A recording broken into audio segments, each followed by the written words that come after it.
24 or 25 degrees Celsius. So it should be nice. Tomorrow I've got guys coming to change my blinds that are over my skylight. Oh, yeah. So they're coming tomorrow morning between 8 and 8:15. Anyway, How are you, whatever. Chris? Nice. Good afternoon, everyone. Chris Raymond here, coalition builder and founder of Bringing Humanity Together. Welcome, everyone, to our Bringing Humanity Together live stream today on terrific Thursday, because you know what it is today. It is Humanity Happy Hour, hosted none other than our great friend and partner and mentor here at Bringing Humanity Together, Carla Fedigan. This is one of the 3 open forums under the Bringing Humanity Together umbrella, where people can discuss topics related to the workplace, humanity in the workplace, in a very positive and constructive way. We want to know what the issues that are out there that are facing people today, because it is our goal, our mission, our purpose, and I dare say our calling to both work with employers and employees to bring humanity back into the workforce. And remember, always, we'll be going live every Tuesday, Wednesday, and Thursday, all at 3 o'clock Eastern Daylight Time, except we have a 15-minute meet and greet between 2:45 and 3 o'clock. So please come join us for that meet and greet, and also stay on for the call too as well, because we would love to have that great and engaging conversation with you. And remember, as always, every Tuesday is hosted with Sandy Chernoff here today. She hosts Share and Care. I host Conversations for Humanity on Wednesday. And today, of course, is Humanity Happy Hour, hosted by Carla Fedigan. And as you jump on, whether it be on our YouTube channel or on our LinkedIn Live, please feel free to comment, ask any questions, or even show topics as well. We would love to hear from you as on that and much more. And we even like to have a great engaged conversation with you. So if you want to have a one-on-one with us or whatever, feel free to reach out to us. We would love to have the great engaging conversation. And ladies, how's everyone doing today on Terrific Thursday? Doing good. Well, we'll see, Chris. The results will come from my physician, so I have to wait till they get the test results, and then we'll find out what we're doing. I got to wait till my ENT guy that gets a surgical date. He told me it probably wouldn't be till early November. Oh, gosh. So we'll see what happens. Well, it's because of COVID. You know, they don't have room because so many people are in the hospital. And the stats are showing that 90% of the people that are in the hospital and on ventilators and really sick are unvaccinated. So all these anti-vaxxers, I'm sorry, they're just stupid. I mean, it just doesn't make any sense. Yes, the vaccine doesn't guarantee you won't get the virus. That's true. But what it does guarantee is if you get the virus, you will probably have a mild case. You will not likely end up in the hospital, and you certainly won't die. But, you know, most of the people that are dying are unvaccinated and have terrible, terrible cases, you know, with this Delta virus and, you know, the other stuff that's going on. It's terrible. And a lot of them are young because they figure, you know, oh, I'm young, I'm healthy, I don't need this, you know. Besides, there could be side effects from They're probably the most unhealthy because of the way that they eat and the way that they don't exercise and the way that they are go and live on. They think they can live on no sleep. Yeah, that is a really big problem. Yeah, but yeah. Well, I've actually heard the contrary in many situations, and it's just one of those things. And sadly, one of the issues here in the States is that there are a lot of pharmacists that are not filling prescriptions for ivermectin and hydroxychloroquine that physicians are trying to prescribe to keep people out of the hospital. So it's just crazy. God, it's awful. And I've also heard several stories from several reliable sources that unfortunately you don't hear about on the media that there are tons of people that have been vaccinated that are still ending up in the hospital on ventilators. Well, probably a lot of them are old. We just do not know. So I go back to where I stand with this. Everyone has to make their own choice with their physician on whether they're going to vaccinate or not. And most importantly, you need to keep yourself healthy. Absolutely. Exactly. Yeah. So, hey, Lisa. Hey, how's it going? Good. I was on Facebook Messenger with someone earlier today, and I said, "Oh, I bet it's cooling down up there in Michigan." She goes, "Oh yeah." I thought about you. Yeah, it's been raining for the last 3 days, and the high is like 52. So yeah, fall is here. That was our Yes. low today. Yes.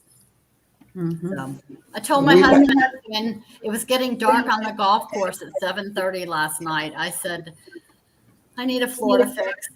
And it was cool too. Rain moved out and it was pretty windy. And I was just like, this is just so sad that it gets dark at 7:30 instead of 8:30 or 9.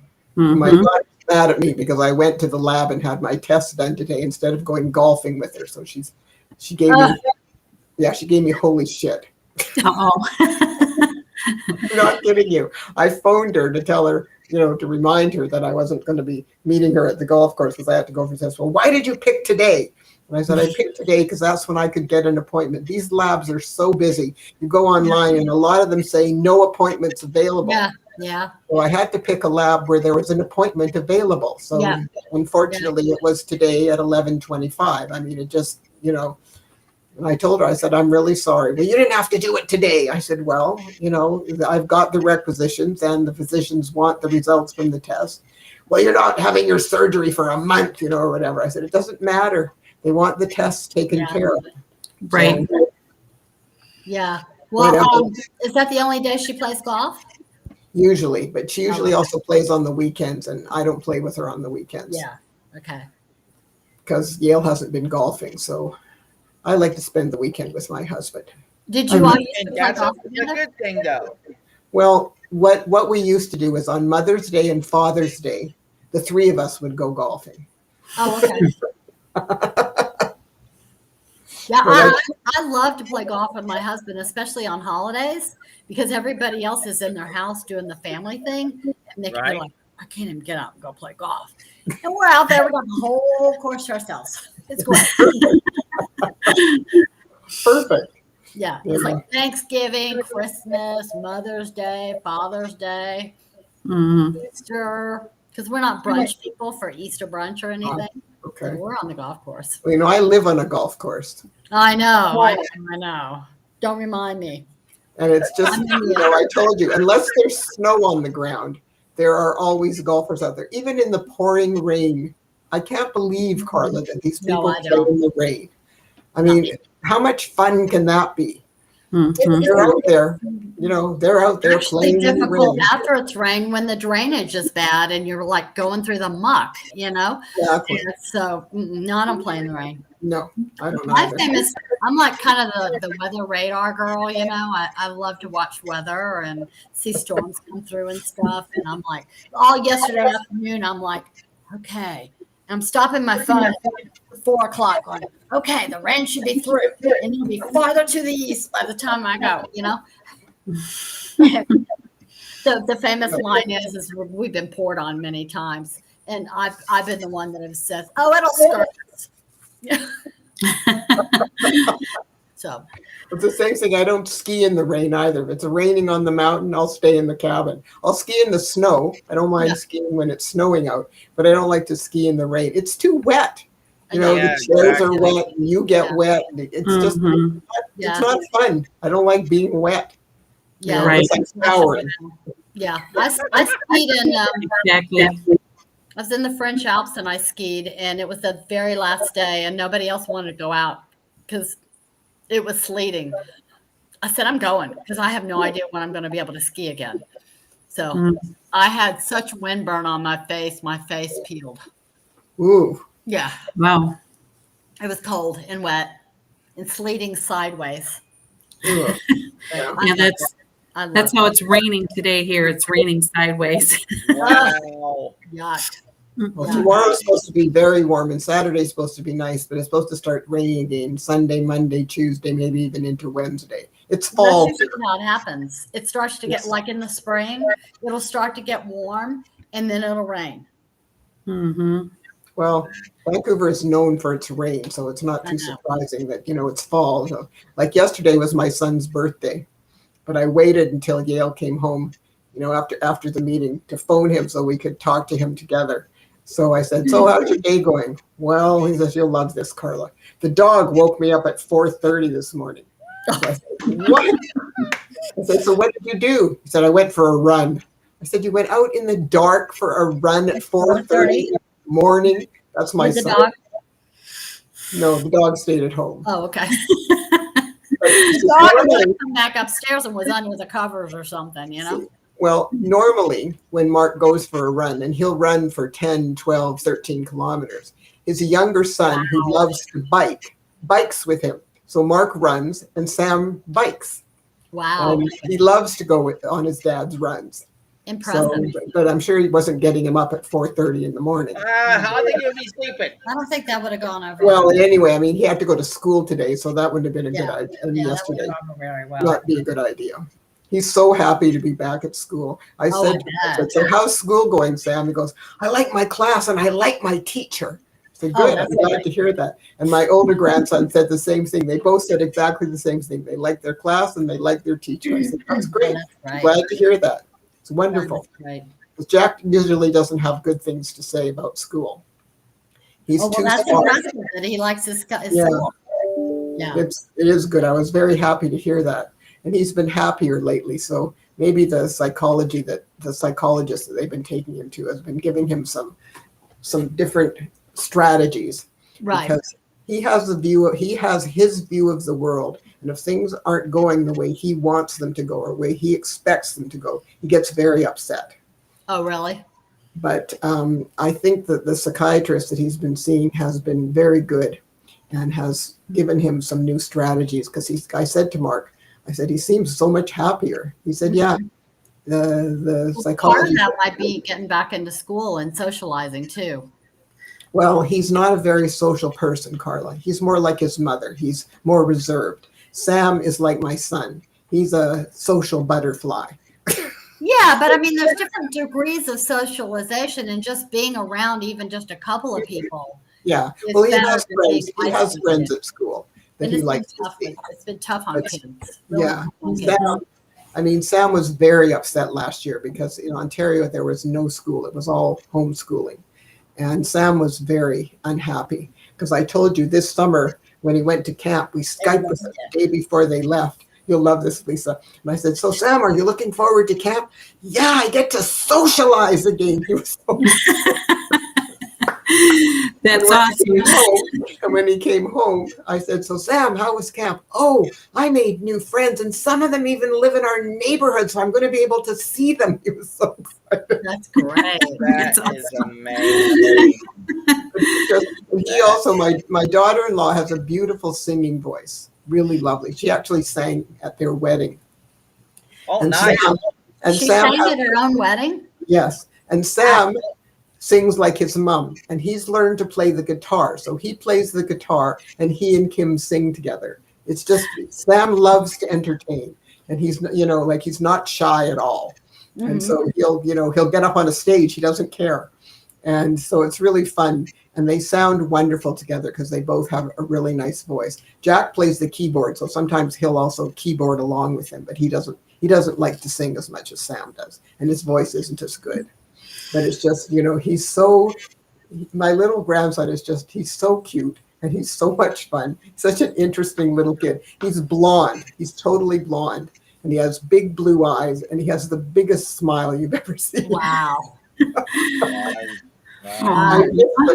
I miss them so terribly. We haven't seen them for about 2 years. I really, I said to them, I don't know, a few months ago, we try to Skype every weekend. I said, we haven't seen you guys for almost 2 years. So Sam looks at me and he goes, we see you every Sunday on Skype.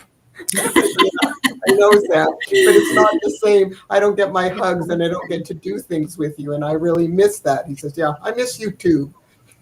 Yeah. Aww. That's sweet. But it's just, it's really hard because my daughter-in-law's parents live about 10 minutes away in the car. So I'm really jealous. But Jack's really funny. He said to me one time when I came, he goes, aren't you older than Bubby and Zeta? That's Kim's parents. I'm thinking, oh my God, where is this going? I said, yes, Dad. Why do you ask? And he said, well, you give me piggybacks and you play soccer with me and you play baseball with me and you play basketball with me and you do mini golf and you take me to the park and when I run away, you chase me. And And I'm thinking, oh my God. And the reason Kim's parents were actually afraid to take him to a park because they can't catch him. They're both pretty overweight and they've got knee and hip problems. So they were afraid to take him to a park. They would take him to a restaurant, or they would take him to a movie or a concert, where he's going to sit still. But I would take him because it just turned into a game. I can catch him, so no big deal. So I'm thinking really fast. What can I say that doesn't make them look bad? So I'm thinking and thinking. I said, well, here's the thing, Jack. Some people just have more energy than other people, and I'm one of those people. Yeah. I mean, Good parents know that. They know that. Because, it's going to get back to them. So I said, that's the reason why I do all those things with you. We have fun, don't we? And he goes, yeah, I really like it. And I said, okay, well, that's good. And he's always daring me to do things. Because one day we were at a playground and some of the little girls were doing handstands and cartwheels. So he looks at me and he goes, can you do that? So I said, I think so. So I did a handstand and I walked on my hands and then I did a cartwheel and then Yale comes over to me and goes, what the hell are you doing? And I said, well, Jack asked me if I could do it, and funnily enough, I can still do it.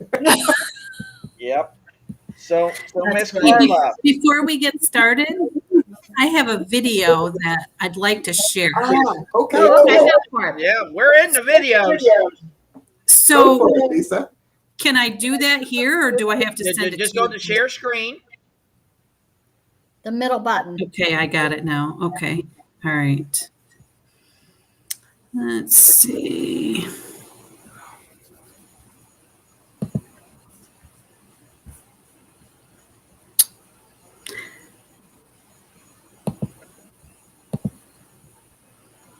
And it should come right up for you.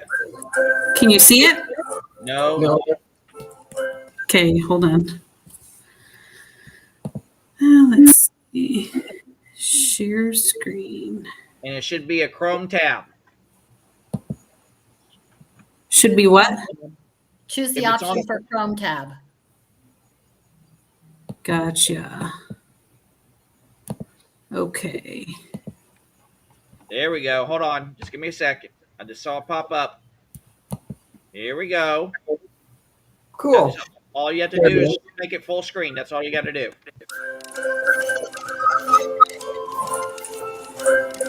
Can you see it? Yeah.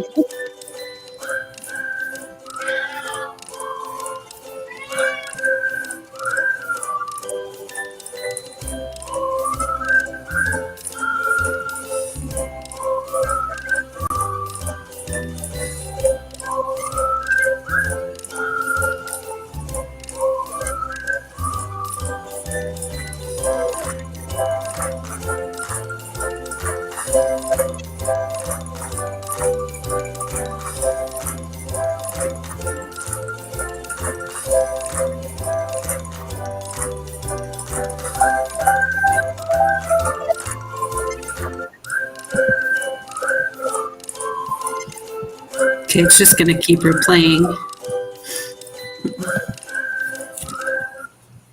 That was cool. Very good. Yeah. Thanks. Did you write down those points? Because I couldn't read fast enough. I have them.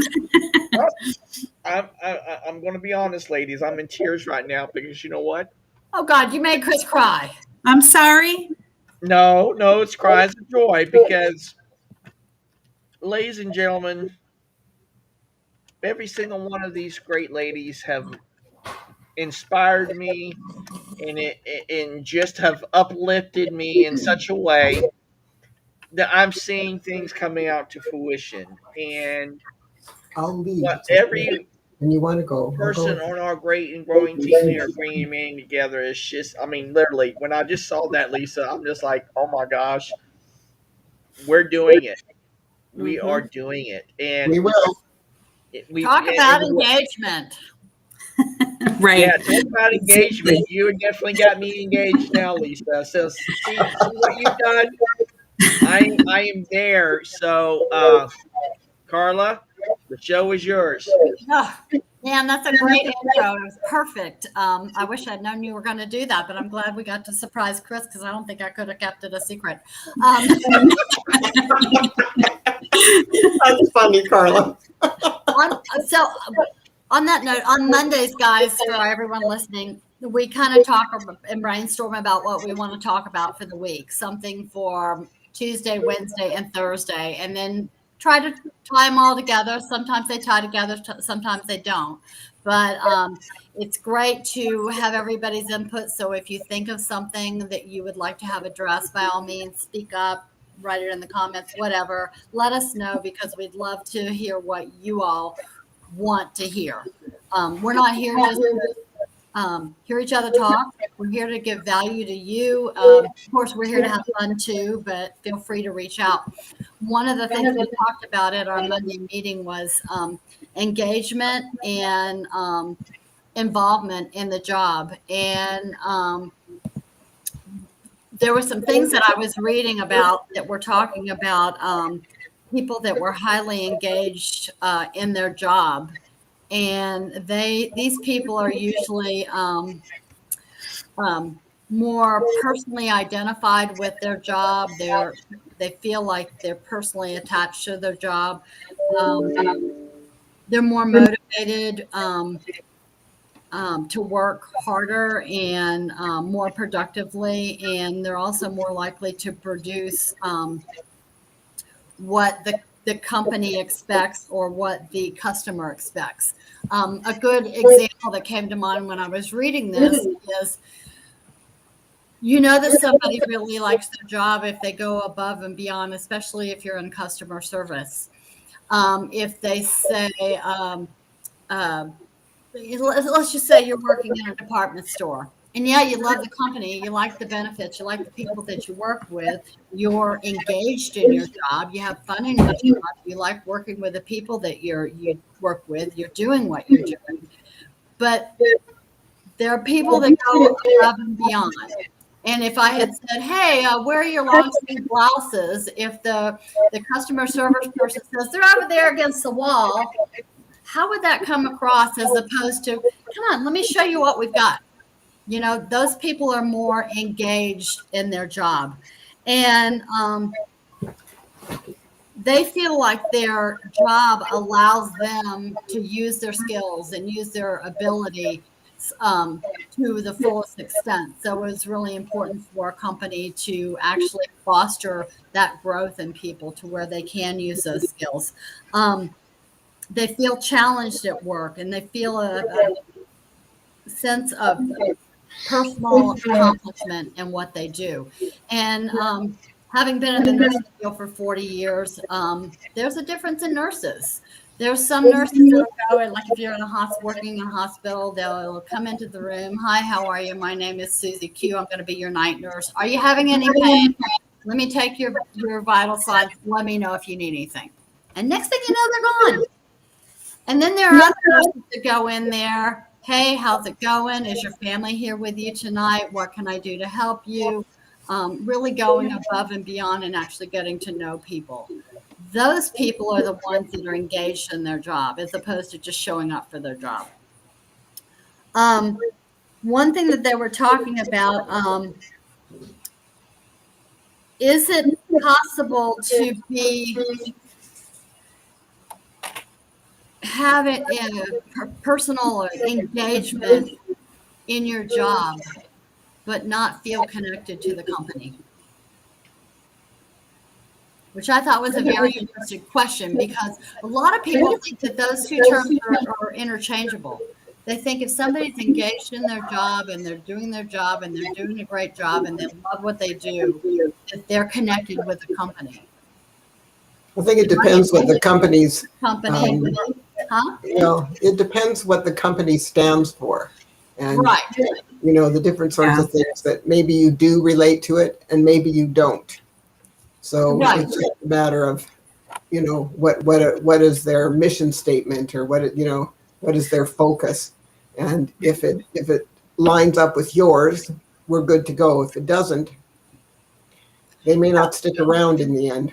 Yeah, I think we could find many examples of people that are engaged with their career or their position in a sense, but not engaged with their employer. And I think that's actually one of the reasons why I joined this organization is because I think if you're a professional, and I'm sure Carla and even Sandy and Chris, you can attest to this, probably having an experience in your past to where you were invested in your career, your position, but not so much the organization, even though you wanted to be. You wanted to be invested in the organization or engaged in the organization, but maybe there wasn't a connection with your manager or a connection with a new owner or something to that effect where that affected your engagement to the company. And so they don't go hand in hand, although they could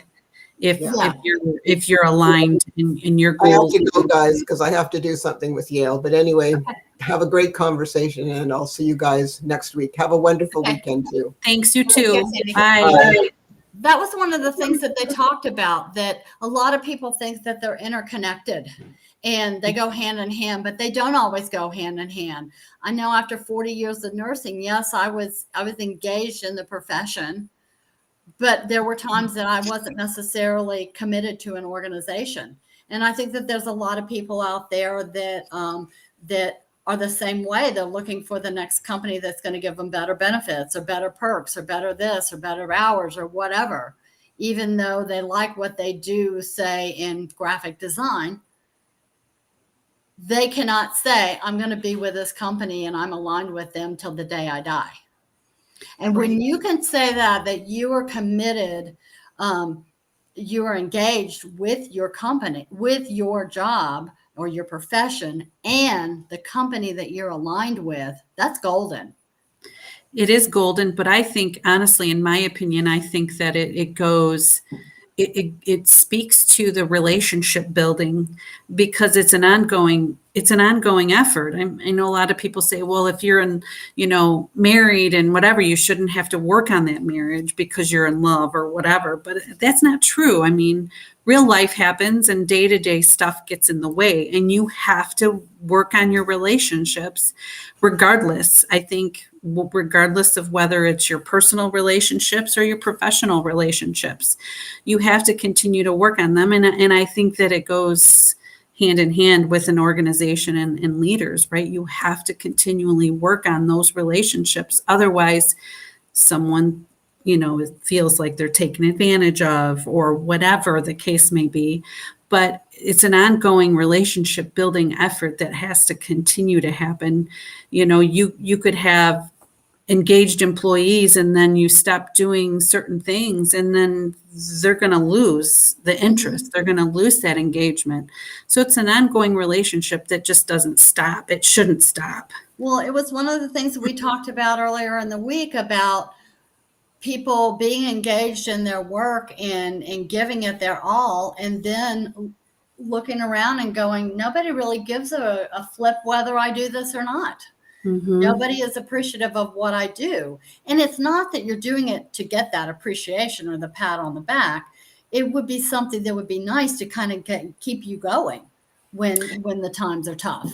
Right. I think that's part of that relationship. Managers who, manage or leaders who manage off-site employees, if they don't make an effort to connect, they're going to lose those people because there's no connection there. Mm-hmm. If the manager of the location never talks to anyone or builds a relationship with everyone that they lead, they're going to lose the people they don't connect with. And I think that's the problem that I see, that people don't necessarily try to connect regardless. And I'm not saying everyone, obviously and I think it boils down to that. It's not the only thing, but mm-hmm. that connection has to be there or the engagement gets lost for the most part. So how can a company harness that employee engagement and have that, gosh, I'm drawing a blank, that company commitment?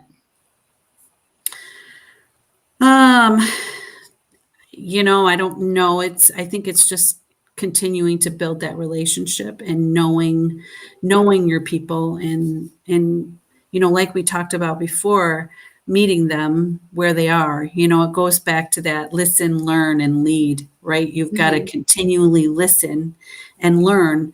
But if you're never connecting with your people, you're never learning. So how can you lead? Because they don't trust. Yeah, I think it goes deeper than just the annual employee lunch to celebrate the company's anniversary and giving away a few gifts and company Christmas party and maybe something on Nurses Day or whatever. It's going above and beyond and getting to know people, knowing the people that are working with you, knowing their struggles. Right. Knowing the good points and knowing the bad points, and working to make their life better when we spend so much time at our jobs. Right. Can't hear you, Chris. I also would like to invite, we just have two great comments just come into the live stream right now. The first one is, why do we have to be engaged with the organization? And I'm sure you know who said that, Miss Carla. No, that's Brian. Hey, Brian. Brian, please join us. We would love to hear from you. And this was just sent to us by Jen Sahari.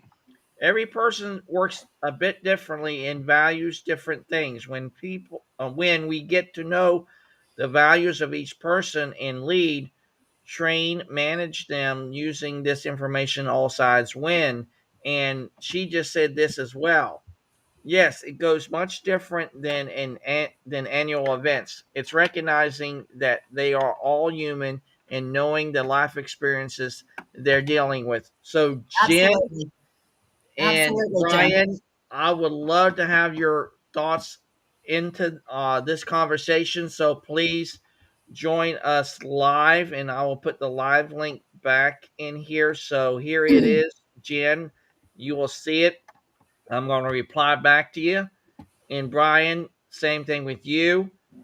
Please, let's have that great conversation. So, Jen, I'm going to reply to you. So here you are. Bing, bang, boom. Jen, please join us live. It's been a while. I would love to have that great and engaging conversation with you. And here, Brian, I'm going to add the link to you, replying back to you, sir. Bing, bang, boom.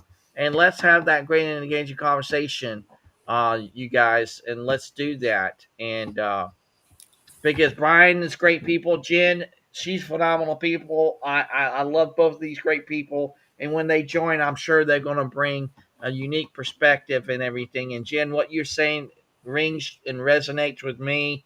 And Brian, we know what you bring to the table is also uniquely different too. And that's what makes humanity so unique. We can come together as one, but we can also bring those perspectives that makes us unique by design, because a different perspective can really show people a different path or show a different way or a different opportunity. And that's what it's all about. So Jen and Brian, please join us and let's keep this in great and engaging conversation. And yes, we would love to. Yeah, no worries, Jen. If you can't be on, absolutely. Yeah. And Brian, if you're finishing up Catch the some stuff, replay later, Jen.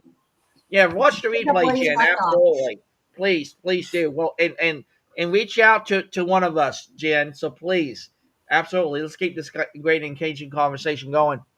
Uh, and for me, ladies, I will just take it back to what I've said to you guys ever since you joined me on this journey here at Bringing Humanity Together. I truly believe, ladies and gentlemen, the next currency of humanity is going to be rooted in value, not money. And once we go to the very heart of where they're at, of what makes them tick, what makes them do the things that they do, and I will go back to what you just said just a second ago, um, Lisa, is when you said, listen, learn, and lead. Not only can we become better listeners, we can become better learners, and we can even lead better. and I truly believe that. And it's just that. Yes, Jen, we'll definitely. I'll reach out to you, and also please connect with Carla, and also to Lisa too as well. They will probably tag themselves, or I can tag them also into the live uh, stream here shortly. And please reach out to them, and let's do that. Thank you, Jen. I really appreciate that as well. Thank you so much, and I greatly appreciate you for doing that. Absolutely. So I'll go to you, Carla. How can we listen and understand people to a certain degree? Then not only, like I said, we can listen and learn and lead better. How do we achieve that? Can it be just that simple that we can say, "Hey, I'm going to meet you where you are and understand where you're coming from instead of expecting them to come meet me?" I think you have to have you have to be intentional about it and make a commitment to listen to people. And when you listen to people and know where they're coming from and listen to clues that you get, you learn about them. And when you learn about them, you can better lead them because you know what makes them tick. You know what their strengths and weaknesses are, and you can use that knowledge that you've learned to help lead the team better. Exactly. I think some of the best managers, I say managers because that's what they call them in nursing, were nurses that didn't micromanage. They knew I knew how to do the job. They knew that they were going to get exceptional service out of it because I was engaged and committed to my job, and they didn't have to worry about me. When I interacted with them, it was more on a social level than anything else. Yeah, I think you had that trust between the two of you, right? You trusted her and she trusted you to do your job. She didn't, so there was that trust that was when she called me up, I wouldn't think, oh my God, the boss is on the phone. What in the hell did I do wrong? It was, hey, how's it going? What's up? Right, exactly. And I knew I hadn't done anything. And if I had, it was totally unintentional, and she says, oh, I just wanted to update you on this, that, or the other and see how it's going, Right. But she knew she could trust you and you could trust her. So again, you didn't have to worry that you were going to get, Well, I proved that I could there be was an trusted issue. too. And that she could trust me. Exactly. And I think that's important. We knew each other and worked off the same principles, I guess you'd call it, of the type customer service and patient care we wanted to give. Right. And so that's a big factor there. So if we want to talk a little bit about the data that I presented in that video. Yeah.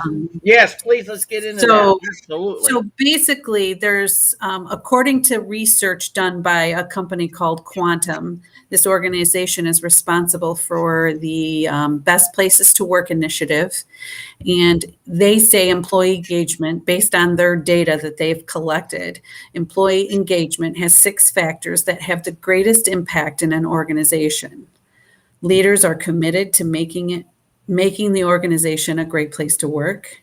Trust in leaders to set the right course so people trust their leaders to give them their expectations or whatnot. Belief that the organization will be successful in the future. Understanding how they fit into the organization. And that the leaders value people as their most valuable resources. And that the organization makes investments in helping their people be successful. So those are basic things, right? Trust, committed to making things better and helping people be successful, I think are the big takeaways for me there. And I think if organizations do those things, the people are not just those things, but those are big factors, right? So if they do those things, people are going to be more engaged. Are you going to have 100% of your employees be engaged? Probably not, because people are different and what they find valuable are different. And so I think it then kind of points back to having the right people in your organization, So hiring and retention and things like that all need to look at those factors too. What do you think, Carla?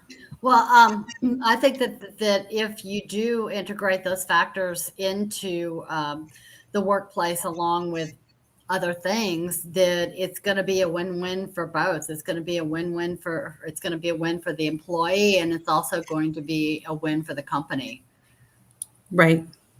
And it's going to be golden. I was having a conversation with my dad yesterday when we were at lunch, and we were talking about work from home situations now and whatnot, and about how a lot of people don't. And we've had this conversation too about how a lot of people are they don't trust their employees and to work remotely.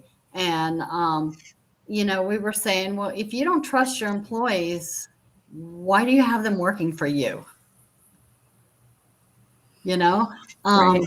And you have to, as an employee,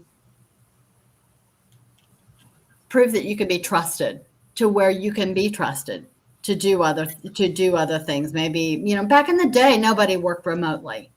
And then it got to be a couple of times a week you'd have to go into the office. But that was only like a chosen few that ever got to do that. Mm-hmm. But they proved that they could do it and that they could be productive. So I think that you have to prove yourself to be able to prove that you're engaged in your job. Mm-hmm. And then you can also be engaged with the company, which I think you really ought to. And if you're not engaged with the company, that's not the right place for you to be. So, right. Brian, thank you for joining us today. I would like to go back to what you just said just a few minutes ago, is why do we have to be engaged with an organization? What's your take on that, and why did you say that? Because I think we make more of it than really needs to be. There's a job or a career or things you do, and you either do them or you don't do them. I mean, the notion that you have to be, part of some grandiose scheme of something or feel like you're part of something. Yeah, for some people, I'm sure that's important, but is it really necessary to be successful at a job or in a career? I don't know. I'm good at what I do. I like what I do, and that's sufficient enough. Like, it doesn't have to be anything grander than that. I think we tend to overcomplicate the workforce and the meaning behind it and why people do what they do. We're searching for some greater meaning behind it, and maybe it doesn't have to be. So that's what I mean, Chris. That you get to a job, you do the job. But don't you feel like it would be better that the job would be fulfilled more by the employee if they were committed to the values and vision of the company and what the company stood for? No. No? How come? Have you ever read the mission statement of Wendy's or the mission statement of Starbucks or any of these companies? Like, Starbucks is something to the effect of, like, creating community one cup of coffee at a time. I don't know about you, but 99% of the people that I see go into Starbucks just want their latte frappuccino for $7 and walk out and leave. Like, they don't really care. Like, I forget what Wendy's is, and the only reason I remember Wendy's. I'm gonna look it up. Carla's gonna look it up. I'm gonna look it up. I'm the Google girl. Guy Kawasaki was talking about it once. And he's an interesting individual if you're not familiar with him, but he's a former Apple executive, and he hates mission statements. And it was something the effect of some grand scheme of quality food and. Oh, you're talking about Wendy's?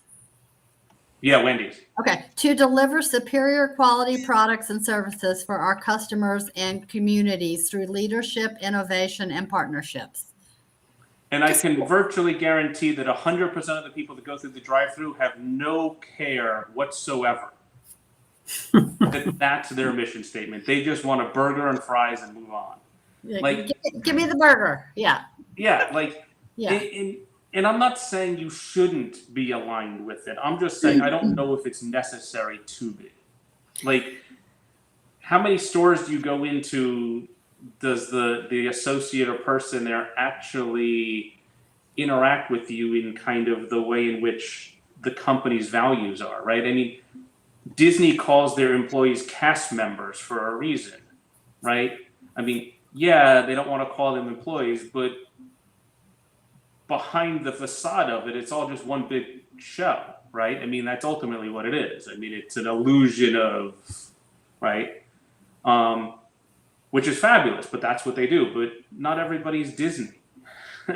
It's kind of like Wendy's. Do you really think that everyone that walks around outside of their job goes, "My pleasure"? Like, so, and look, and I'm. Maybe they do. I don't know. I guess my question though is that we can write wonderful mission statements, but is that really going to be a differentiator for an employee? Like, do you take a job because they have a cool mission statement, or do they have a job because they have like a cool workforce or a cool company to sell cool products and services, or like they have ping pong tables and slides and whatever? Beanbag chairs. Look, I put it this way: like, we all watch sports to some extent. Chris, you're a University of Florida fan. Urban Meyer is now the coach of the Jacksonville Jaguars, right? Is that because he's a good coach, or is that because he was offered like $5 million a year? Like, if you were him and you got offered $10 million to go coach in like Boise, Idaho, why wouldn't you? You know what I mean? It's like there's so much more to it than just what a company stands for. I mean, there has to be some alignment with your own personal values and what you want or don't want. And, you know, it's like, yeah, I want to be, let's just say I want to be a school teacher. Okay. Well, in order to be a school teacher, I have to have a certain level of understanding that I might not make $1 million a year, right? I might be working for certain parts of the year and not other parts of the year. I might have to work in certain areas that might not be as desirable. So I think it's more of that is what gets people to work hard or not, Carla, versus, you know, am I in alignment with whether I'm getting a burger or not, or a barista spelled my name wrong again on a cup of coffee. What's your thoughts on that, Lisa? Well, I think that, you know, what Brian is saying is true. You don't have to be engaged with the organization, but I do believe that when you're in alignment, that things are better, and they're better all around. People are happier. The company is making more money because people are happier, and they're fully engaged. I get what you're saying, Brian, that, you know, you're there to do a job. And we were talking before you got on that, you know, a lot of times you're engaged with your profession, but not necessarily engaged with your employer and or your organization that you work for. So that can happen, and that's okay. Not everybody is going to want to be engaged with an organization, but I think other people do. So I think it just depends. It depends on a lot of different factors. And I think that, you know, a mission statement really doesn't stand per se. It's not what you're trying to align with. It's what the company stands for and how they behave. And, you know, if they are strong believers in reaching out to the community and giving back to the community, and someone is very involved in the community, that is going to be a factor for them that's going to mean a lot to them. So I think there is and there isn't, if you will, certain things within what an organization stands for that may align. You might not align 100%, but I think if you're mostly in alignment, I think you're going to be happier, and I think that's a win-win for the employer as well when that happens. Mm-hmm. So you would say that people would align more with the values, not necessarily the mission statement. That's kind of what I think. I mean, it's not necessarily the mission statement. It's more of the way they behave, the way the organization behaves in a sense of what their values are. But I think the mission has some to do with it, obviously, but I think it's more of the values that people will associate with in their minds, right? It's also going to be alignment with their leaders and so forth. You're going to work harder for someone you trust. You're going to work harder for an organization you believe in. I think that, not to say you're not going to go in and do your job. I'm just saying you're going to work probably harder. You're going to believe in what they believe in. So things are in alignment. Well, see, this is what also I truly believe as well, is the things that are in alignment to each other that we all commonly share. I truly believe not only can we build upon those and make it even better than what they were, let's say, yesterday or last week or whatever. There's always room for improvement every single day. But the things that are not in alignment to each other, not only from a value standpoint or even in an engagement standpoint, we can still even build upon that. But see, this is what I learned from Brian so much and so well from, is the model of the world that I work under works well for Chris. But also I can recognize what works for Brian works for Brian. But what makes us unique, I even say by design to a certain degree, and we have to be intentional about it, but also committed to it, is I can be able to go outside of that model of the world to truly understand where Brian is coming from. Mm-hmm. What really, truly makes him tick, what truly makes him do what he does. And maybe through that conversation or that shared experience or whatever that might be, I can take it for what it is and take it from that point. And I truly believe, and I learned this from Brian as well, that there can even be a point of transformation that comes out of that and go and transform, because transformation literally comes from nothing. It's something something totally different from what was once before. And once we realize that and see that opportunity that's there, to me, the sky's the limit. And we can do that. Again, it's like what we were talking about yesterday about commitment and how intentionality are interconnected. If we're truly intentional about that and committed to that, that not only speaks volumes to the level of values and character of what an organization stands for, but also that goes right into what you also stand for too, because when they recognize what you stand for, not only personally but also professionally, because I truly believe there's not just professional development or personal development. That's why we have human development here at Bringing Humanity Together, because if we do it from a whole point of view, we just don't do it one-sided. But if you encompass everything, what can we not achieve and what can we not do? Not only from a place of leadership, but also a place of partnership in true team aspect dynamics. Agreed.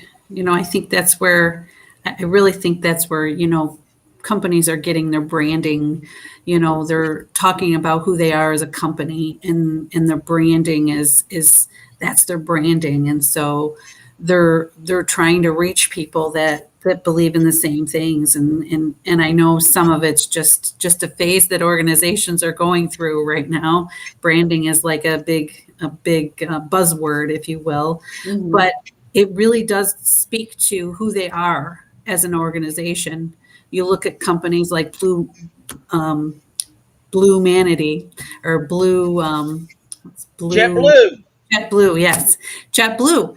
their whole branding is all around who they are, right? Who they are as a company. And people want to work for them because of who they are and what they stand for. So what are they saying in their branding that's attracting people? well, it's all about humanity. So it's all that. it's all about treating people with respect and, just reaching. They're very, very involved in the communities and things like that. So that's part of their branding right now. And when you read up on them, they have people just wanting to work for them and just because of who they are and their reputation as an organization. So, they're all about the employee experience and what they can do for the employees. Again, they look at their employees as the most valuable resource. And we just talked about some of this, 6 factors that play into engagement, employee engagement, and that was one of the things. But again, is everyone going to be 100% aligned and so forth? No, probably not. Yeah, but if you could get a large percentage of people in alignment, that would be good because you're not going to get everybody. Right. And the business case, according to the statistics, which I know you can kind of take data and look at it how you want to, but according to what you read, the statistics say that, there is a business case for employee engagement and that it helps employers or companies be more successful. Mm-hmm. So, well, speaking of Blue Humanity, I want to share that very video that Lisa posted on our corporate page some time ago. And this is what JetBlue has done. So here is JetBlue inspiring humanity, flying humanity. Of U.S. people are engaged in their job. So here we go. Here it is.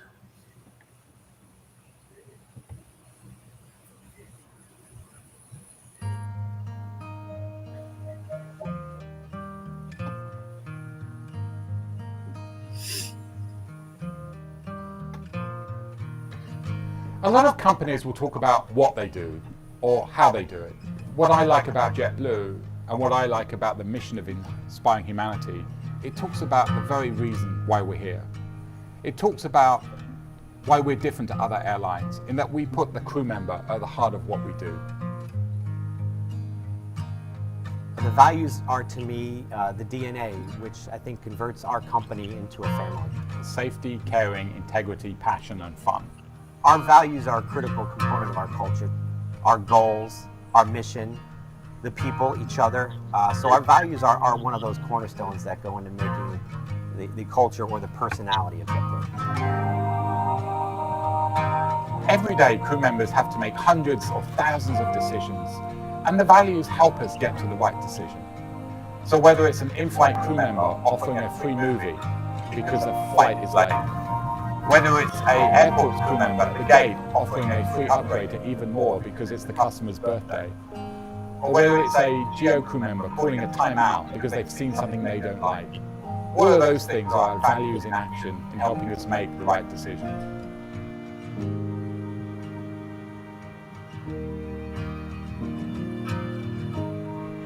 Values, for the first 15 years of JetBlue's existence, I would say the values have been very internal.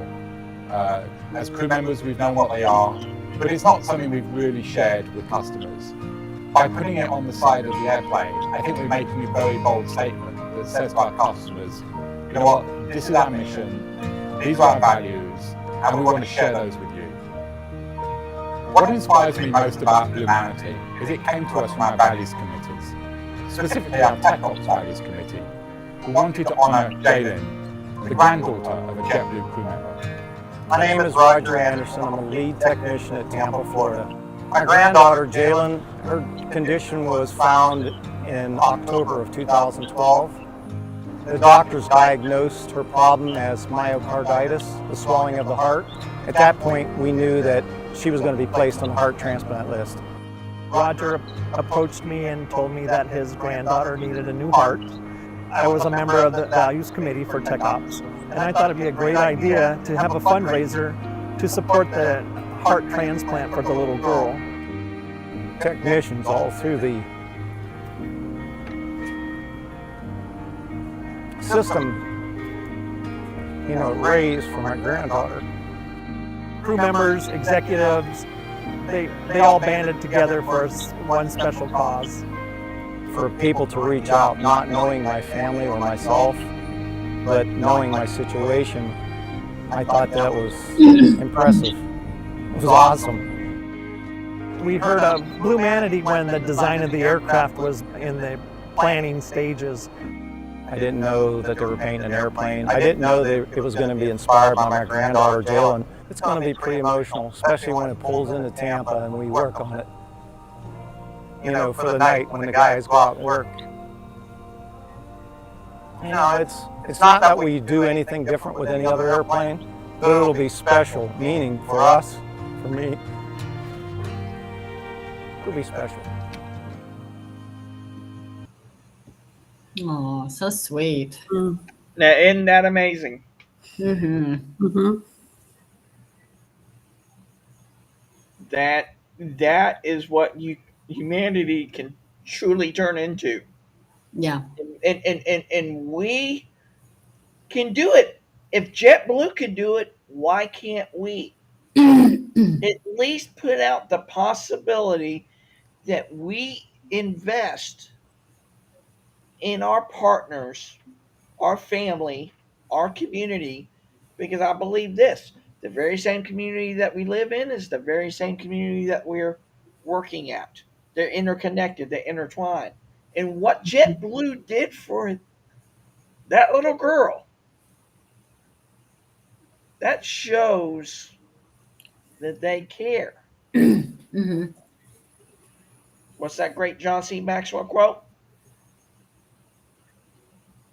They don't care what you know. They want to know that you care.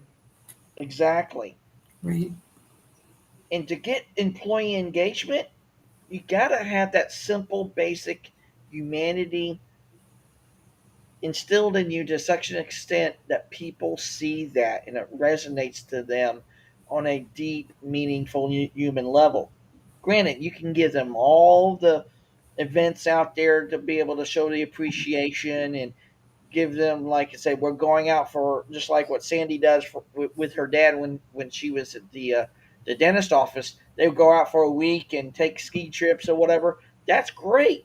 But when you really go above and beyond and do something of that magnitude to say, I'm literally saving a child's life, that speaks volumes to a character, not only of the people who's in the place of leadership, but as an organization as a whole can say, hey, we are there for you. What can we do? So everyone can have Blues humanity each and every single day. Because like I said, if JetBlue can do it, we all can do it. It's those little things that make a big difference in someone's life. And when you think about it in context of what that was just being played, that's going to be a huge difference because it's saving his granddaughter's life. And like he said in the video, it might just be another airplane getting worked on and all that kind of stuff, but it means something to him and his family. That just blows my mind, ladies and gentlemen. It is what we can do. Mm-hmm.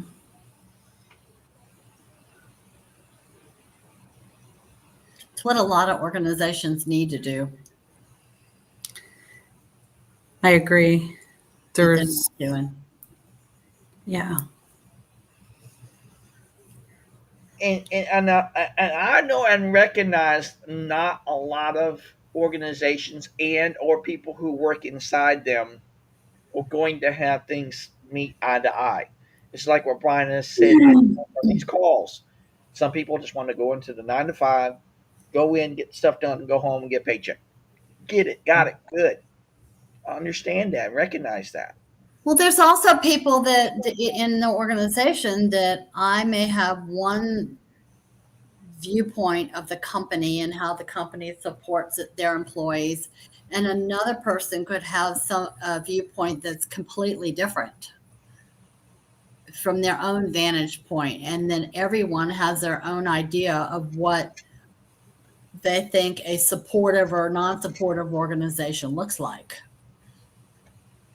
Right. Right. And I think a truly engaged employee, I think they look at the organization, and this is going to sound kind of funny, but the organization, they look at it like it's their own company, right? They're truly invested in that company. And while it's not their company, they're invested or engaged to the point where, they're going to feel like they're truly part of it, So they have more. So see, this one of these articles I was reading was saying you can be engaged in your profession and your job without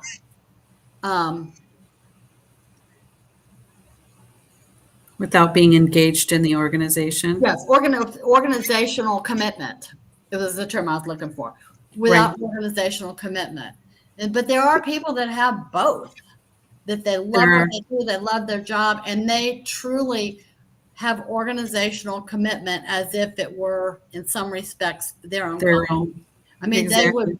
they would ride or die for that company.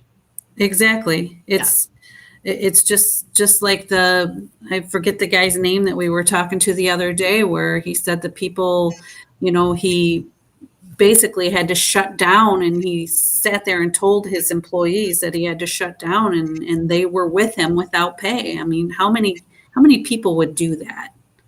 That is organizational commitment. I've forgotten about that story. That is true organizational commitment. And so that to me is commitment to your job as well as commitment to the organization. I want to see this thing through.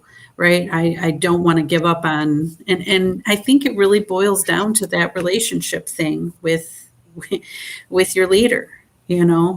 If you have a good relationship with your leader, I think it's obviously not the only part of it, but it is true organizational commitment when you can say, hey, I'm going to forego pay right away because I believe in what we're doing.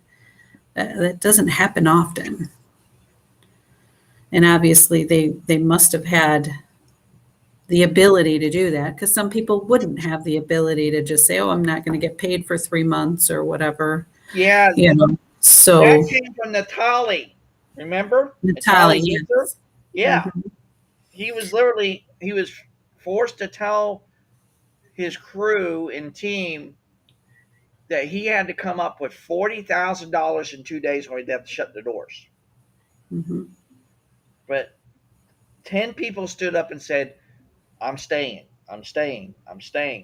They had faith in him that he would get it worked out one way or the other. Right. So they truly trusted their manager, their leader. And so I'm assuming it was more than just a normal leader-employee relationship. That was probably friendship as well. There was probably something else. But again, that to me is a true attestament to being fully committed or engaged to that organization, because that doesn't happen often, to where someone is going to stand up and do that, right? Well, I will share this with everyone today.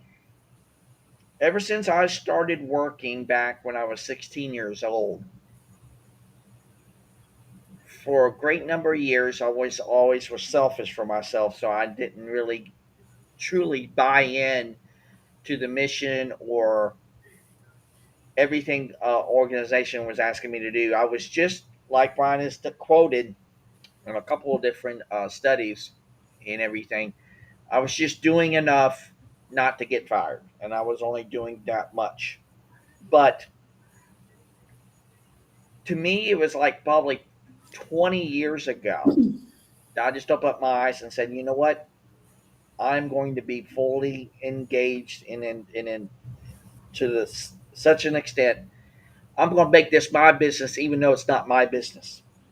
I'm going to be an entrepreneur inside another organization entirely, because what I do not only matters, it speaks to the work that I do, to not only leave that legacy to that organization, but leave a legacy of what I do and how I do it each and every single day. So I literally said, hey, this is my business. My name is on the door is just as much as anyone else's. Because that's just the way I work. But see, I recognize that there are people who don't do that, and that's okay. Mhm. There aren't a whole lot of people that take pride in what they do for a company and have pride in the company. They're there to get a paycheck. Right. And some people will always be that way, right? It's just who they are, and that's okay too. But I think there's a good number of people out there that really want to be fully engaged with their organization. So it really just depends on who you are, and I think also it really goes to if there's an organization that is just totally opposite of your values, you're going to have a more difficult time connecting with the organization. Right. So what would be your call for action? Your call to action, Lisa? Oh, call to action. That's a tough one today. No. I was just thinking to myself, I'm glad I didn't have to go first. In all honesty, I'm like, I guess just I think it's just find your peace, be happy if just coming in and doing your job and not being fully engaged with the organization is okay with you, then that's okay. So I guess the call to action is just, find your peace so you can be happy. How about you, Chris? Well, for me, my call to action is not only as us as leaders in organizations today, but also just everyday working men and women alongside each other each and every single day in our organizations. Just recognize where people are at, recognize where they are. And when you go to them, understand their model of the world. And if you can come outside of your model of the world to understand theirs, like I said, there's so many things that we can build upon that's interconnected that are in alignment to one another, but also recognize that things that are not in alignment, you can also still build upon that too. Or what Brian has taught me so well in is number one, these are the three things when it comes to an opportunity or a conversation that you can have. Number one, we can seek to understand it. Number two, we can buy into it. And number three, we don't have to buy into it. But at least in any given opportunity or conversation that you may have, at least you're respectful enough of all three. And if you can be respectful of that, not only would you become a part of something bigger than of yourself and maybe also of them as well, but we can listen and learn and lead better. What would be your call to action, Brian? I would press upon people to ask themselves a very simple question. What are they truly committed to?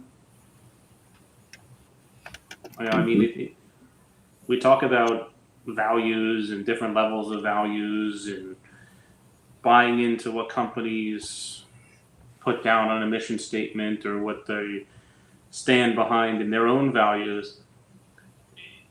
People have to kind of do their own homework in a sense and find out what are they truly committed to for themselves. I mean, if you're looking for an external entity to give you your own values or what you should believe in or how to follow something, I think you're missing out. But that would be what I would suggest. Yeah, I strongly believe you do need to know what you're committed to and what your values are, and that will lead you. And if you're working with a company that does a lot of community service and things like that, that could be something that you can align to. But everybody's different in that respect. And I do love what you said, Chris, about listening. We talked about that. And I don't care whether you're in leadership or not, because I think everybody can be a leader and lead by example. But we have to listen to one another, and we have to learn from one another to become better leaders at whatever level we're going to be a leader. I mean, you may not be in a quote unquote management position as a leader, but you could be a leader as in bringing positivity into your team every day and setting a good example for people and showing up on time and doing a little extra and helping other people out. There's different things that you can do, as I've always said, to be a leader without really having a leadership role or a leadership position. Exactly. Yeah, and it's all about the little things, because the little things add up. Because when we're focused on the big things, sometimes we do miss those small things. So we have to recognize that as well. Well, once you know yourself, it's not something that you have to work hard at, because that's who you are. That's your own personal branding. That's who you are and how you present yourself. And if you know who you are through personal development, you don't have to put on a facade. What you see is what you get. This is how I am. This is what I stand for. This is what I believe in. This is how I treat people. Exactly. It's just, No matter it's a natural alignment. Show up the same way. Right. So, ladies and gentlemen, thank you so much for joining us on this another great and engaging conversation about not only being committed, but being engaged. And let's have that great and engaging conversation with each and single one of us here today. I'm sure Brian would love to hear from you too as well, because he got a great perspectives on a lot of things, and we greatly appreciate him being on these calls and everything like that. But please reach out to one of us, and we would love to have that great and engaging conversation with you. And let's bring humanity together, and let's bring humanity into business and beyond. So, from all of us here at Bringing Humanity Together, we wish you a great and terrific Thursday. Make it your day. Have a great weekend, because fall is here, so it's getting nicer. I can't complain. So, Getting colder. So we will see you next week for Share and Care with Sandy. You guys have a great week. Make it your week, and we'll see you next time. Thanks, you too. Bye-bye. Bye-bye.